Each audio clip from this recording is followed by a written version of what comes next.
Oui, bonjour. Je suis Leslie Porte, je suis la directrice de l'Arbre Fromager. Pour ceux qui ne connaissent pas l'Arbre Fromager, donc c'est une association qui existe depuis bientôt 13 ans et qui offre une écoute et soutien à toute femme pour toute problématique. Contrairement à ce qu'on pense, on ne reçoit pas juste les femmes victimes de violences. À peu près 500 personnes chaque année dans l'accueil de jour, et nous avons un hébergement qui a 12 places, qui est spécifiquement pour les femmes seules avec enfants à charge, la plupart qui sont victimes de violences. Donc des 500 femmes qui viennent à l'accueil de jour, il y a à peu près 200 chaque année qui sont victimes de violences. Pour 2/3 de ces femmes, c'est des femmes qui ne sont jamais venues avant. Mais pour beaucoup de ces femmes, la route est très longue. Comme vous avez vu, c'est très difficile déjà d'en parler. Elles restent avec cette situation et dans le silence pendant des années. Et quand enfin, comme ce magnifique médecin, si vraiment il existe, franchement, il est top. Voilà, il faut trouver les mots, il faut trouver la clé, il faut trouver la façon de pouvoir offrir à cette femme une façon de pouvoir s'ouvrir et enfin parler. Et c'est vraiment ça qui va commencer un très long processus pour s'en sortir. Presque je ne sais plus quoi dire après ce film, donc moi je fais le lien. Et ça a été tout dit. Et d'ailleurs, je pense que je mettrai mes notes de côté. Et tu m'arrêtes quand il faut m'arrêter. Donc effectivement, la violence faite aux femmes, ce qui est très très important à savoir, c'est que c'est pas juste un problème dans le couple. Ce qui est très important à comprendre, c'est qu'il y a forcément une relation de domination. C'est une hôte de violence qui domine la victime et en permanence.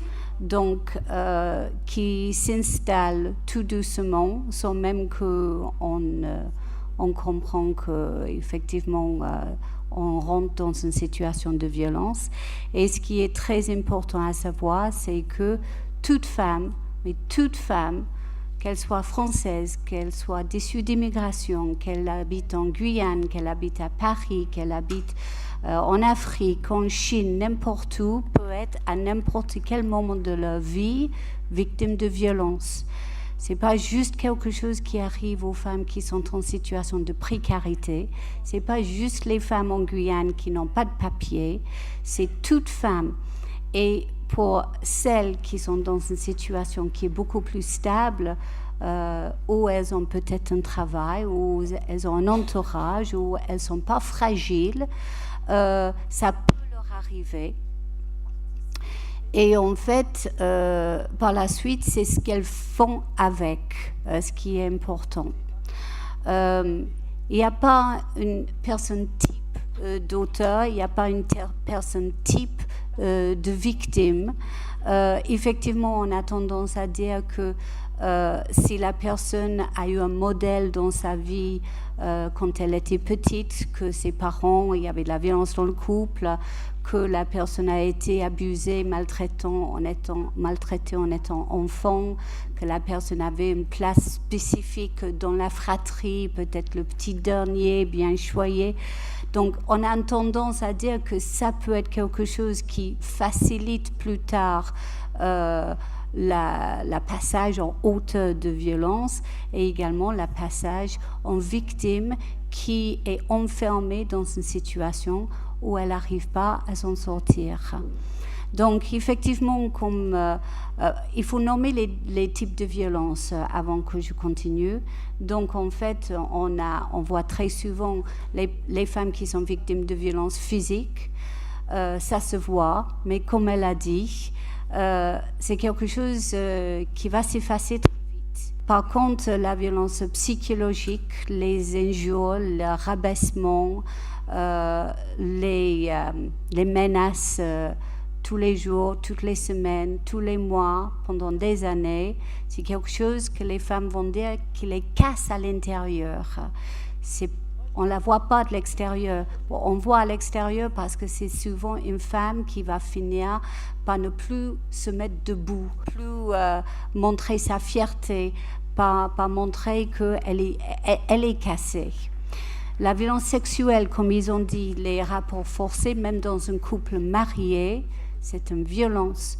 La violence économique, il y a beaucoup de femmes qui sont issues d'immigration ou en situation de précarité, qui n'ont pas accès à leurs droits, qui ne savent pas que peut-être elles peuvent faire les papiers, qu'elles peuvent, si elles quittent l'homme, demander à garder des enfants, qu'elles peuvent porter plainte même si elles ne parlent pas le français, qu'elles ne seraient pas dénoncées et être expulsées. Donc souvent l'auteur de violence va la garder dans une situation de non-droit, de non-information et de dépendance sur lui, que ce soit une personne qui est effectivement isolée du monde du travail, isolée d'un entourage qui peut l'informer ou aider, elle va être dépendante de lui de façon économique, mais également pour d'autres femmes, elles vont devenir dépendantes de lui parce qu'en fait, elles finissent par être isolées, elles finissent par être dominées et elles finissent par avoir que lui au monde, dans un sens. Donc cette violence économique, c'est très apparent en Guyane aussi. Donc, la personne, dans un premier temps, est attirée, comme nous tous, quand on rentre dans une histoire d'amour, on est attiré par la personne. Très souvent, la personne est très séducteur, très charismatique. On a trouvé la personne. Et puis, tout doucement, sans même qu'on comprenne ce qui se passe, on est isolé du monde du travail, d'une formation, de parler à l'extérieur, d'appeler sa mère, d'appeler sa sœur, d'aller au cinéma avec ses copines. Donc même la personne ne voit même pas ça venir. C'est les témoignages qu'on a.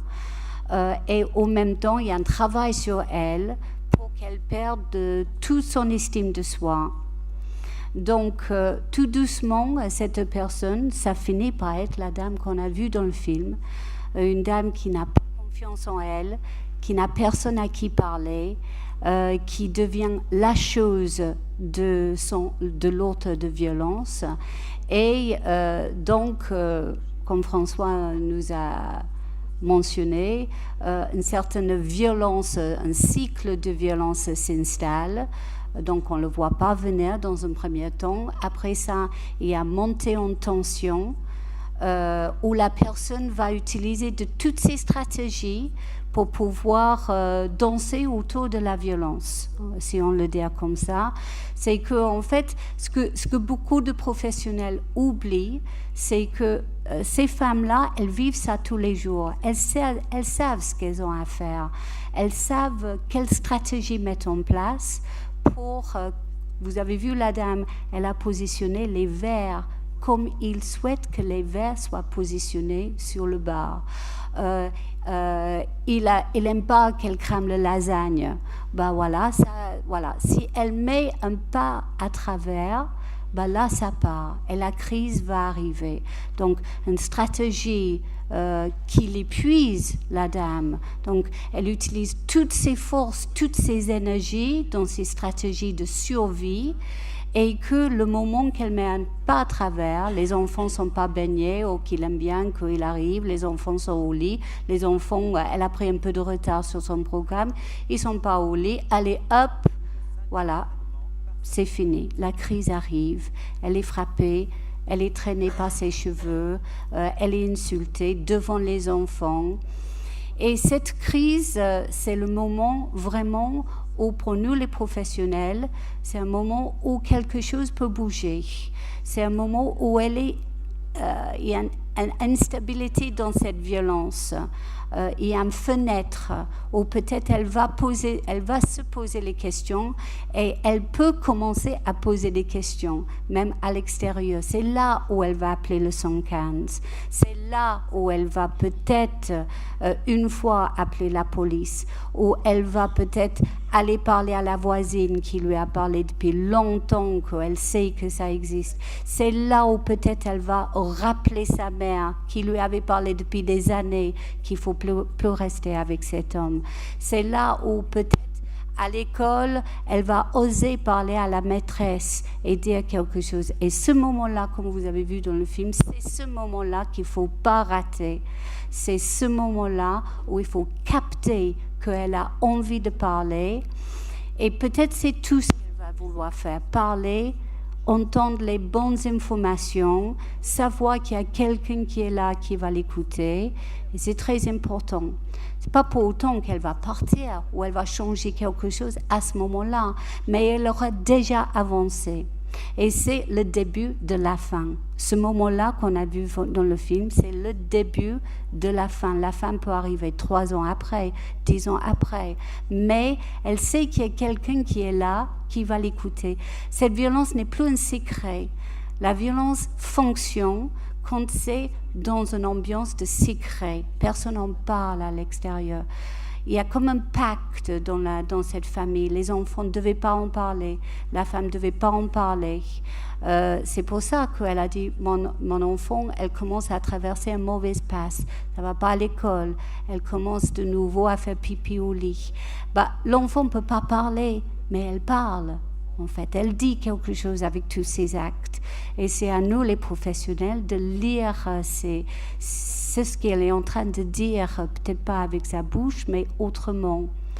Donc là, tout le monde peut parler avec une crise. Et puis, si on rate cette crise, ce qui va s'installer dans ce cycle, c'est de nouveau, on va passer de l'autre côté.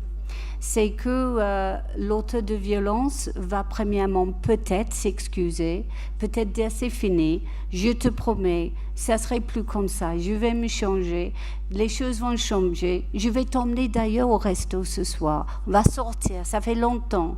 Voilà, donc elle y croit, elle veut y croire. Parce que ce qu'elle veut dans ce couple, c'est pas que le couple cesse, elle va pas le quitter, elle aime cet homme. C'est difficile à comprendre, mais elle est rentrée dans cette relation parce qu'elle l'aime et elle reste dans la relation parce qu'elle veut que la violence cesse, pas que la relation cesse. Et que donc, lui, il va travailler sur ça. Il va lui donner un peu. Et puis, elle va commencer de nouveau à y croire. Et puis, de toute façon, il va également lui dire que c'est de sa faute, comme elle a dit. De toute façon, c'est en partie de ma faute. Elle a brûlé les lasagnes. Il n'aime pas qu'elle brûle les lasagnes. Donc c'est de sa faute. C'est pas lui, c'est elle. Elle n'a pas fait ce qu'il a demandé qu'elle fasse. Donc toute la logique de la personne est manipulée. Toute sa façon de penser est manipulée. Donc comment on peut imaginer qu'avec ça, elle peut trouver une fenêtre pour pouvoir sortir. Et puis après ça, tout doucement, le cycle continue et elle va de nouveau mettre en place les stratégies pour éviter les situations de violence. Alors donc, voilà, la violence commence, s'installe, perdure, c'est resté, c'est gardé dans un secret aussi longtemps que ce secret polichinelle, certes, parce que la plupart des gens à l'extérieur savent, la voisine, elle entend, la maîtresse, elle voit l'enfant, le médecin traitant, il a des suspicions, sa mère, depuis longtemps, elle est au courant. Donc, en fait, c'est un secret polichinelle. Mais tant qu'elle n'a pas fait ses pas pour pouvoir en parler, pour pouvoir avoir des informations et pour pouvoir trouver une force ennuie en elle, parce que toutes ces forces sont utilisées dans la survie, pour pouvoir imaginer comment on va mettre en place une autre vie, une vie autonome, c'est pas gagné, c'est pas gagné. Donc voilà, je vais m'arrêter là. Il y aura beaucoup d'autres intervenants. L'Arbre Fromager cet après-midi va parler de la prise en charge qu'on peut offrir à la femme une fois qu'elle a trouvé quelqu'un qui lui parle de l'arbre fromager ou d'une autre façon de s'en sortir. Il faut garder l'espoir parce que, premièrement, il y a de plus en plus de structures, de professionnels autour des femmes. Il y a de plus en plus d'informations données dans les médias. Il y a de plus en plus de femmes qui parlent. Moi, je reste convaincue qu'il n'y a pas de plus en plus de violence, mais il y a de plus en plus de femmes qui commencent à vouloir sortir de cette violence. Et donc, il faut qu'on soit là à leur côté et pour les aider à trouver le courage de le faire. Merci.